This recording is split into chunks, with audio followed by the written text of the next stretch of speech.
Taste the Daily. கோவையில் அரசு உதவி பெறும் கலை கல்லூரியில் பயிலும் மாணவர்கள் தங்கள் கல்வியை பாதுகாக்க வலியுறுத்தி மாவட்ட ஆட்சியரிடம் மனு அளித்தனர்.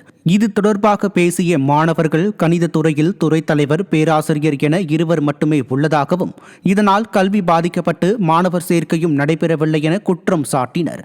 மேலும் பேராசிரியர்கள் காலி பணியிடங்களை உடனடியாக நிரப்ப விடியா ஸ்டாலின் அரசு நடவடிக்கை எடுக்க வேண்டும் என மாணவர்கள் கோரிக்கை விடுத்தனர்.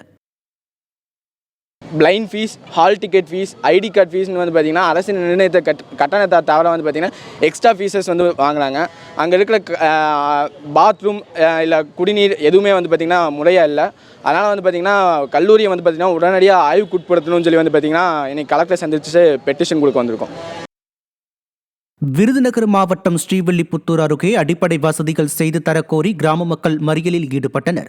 என் சண்முக சுந்தரம் கிராமத்தில் குடிநீர், சுகாதார வளாகம், மயானக்கரை, பள்ளி செல்லும் பாதை என அடிப்படை வசதிகள் எதையுமே விடிய அரசு செய்து தரவில்லை.